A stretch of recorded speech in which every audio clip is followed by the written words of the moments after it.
नवनिर्माण कृषक संगठन चाषी सत्याग्रह आंदोलन प्राइस प्रेस्टिज और पेंशन दाबी रे राजरास्तार चाषी अक्टोबर 14 तारिख ठारू चंडीखोल ठारू बाहरी चाषी सत्याग्रह आज फुलनखर ठारे पहुंची।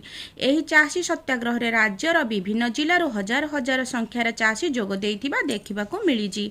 विभिन्न दाबी नहीं ओडिशार चाषी आज राजरास्तार दीर्घ 12 वर्ष धरी निजर न्याय्य दाबी हासिल पाई आंदोलन करि आसुथिले मध्य विभिन्न टाळटुळ नीति अवलंबन करी चाषींकर आंदोलन को दबाया पाई सरकार विभिन्न नीति आपणाउछंती। फल चाषी आज करभामर नीति आपणाई विशाल राली करी राजधानी अभिमुखे हजार हजार चाषीटी निजुको माटी माटी करी खरा वर्षा शीत काकरू को खातिर न करी समाज को खाद्य शस्य जोगाई थाए। विभिन्न समय दर्बी दुर्विपाक सहित हाथी मांकड़ बारा प्रभृति पशुमानक द्वारा फसल हानि घटुथिले मध्य सरकारक पक्षरु क्षतिपूरण मिले नाही।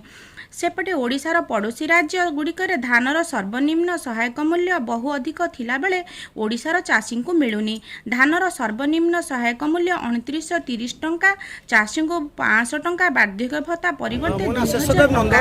कालिया योजना बाहर पड़िथिबा चाषी 75 वर्ष रे नरेंद्र मोदी आजादी के अमृत महोत्सव करछनी। नवीन पटनायक बहुत बहान करछनी। चाषी जमी के पानी नाही, कोल्ड स्टोर नाही, गोदाम घर नाही, चाषी धान मंडे ठीक बिकी पर नाही। सबुठ बड़ कथा होची सारा दुनिया जो व्यवसाय करती समस्त एमआरपी हमर मिनिमम सपोर्ट प्राइस हमर प्रथम आंदोलन होची मिनिमम सपोर्ट प्राइस सब गुटा 2930 टका पे 2017 मार्च रे ओडिशा विधानसभा नवीन पटनायक जे 3 दल प्रस्ताव कले। छत्तीसगढ़ अरुआ धान 3300 टका, आंध्रे भत्ता 2500 टका, एटी 500 टका मु खुशी आपन माने खुशी स्लोगान चलची। ता विरुद्ध रे ओडिशा चाषी ओडिया चषा चाषी केमि भले रहिबे तांका जमी पानी दिया हबो, कोल्ड स्टोर हबो, गोदाम हबो, धानटा सर्वनिम्न 500 टका सरकार बोनस देबे। हमर सबुठ बड़ आंदोलन होची प्रति चाषी परिवार को तमे विभिन्न प्रकार खर्च देई गोटे 5000 टका चाषी सुरक्षा भत्ता दियो।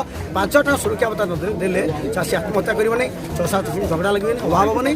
ओडिया चाषी जे चाष करिबो आत्मसन्मान से बंचिबो, ता पिला भले पाठ पढिबो, ता घर छात पढिबो, तार भल घरे बंधु बांधिबो, चाषीटा आत्मसन्मान से बंचिबो। सेति पे न्यायपूर्ण संघर्ष होची। आ सरकार जदि आम कथा न सुनिबे आम आंदोलन भांगिबे। आमे पण करछु 2024 रे तांग सरकार को भांगिबे।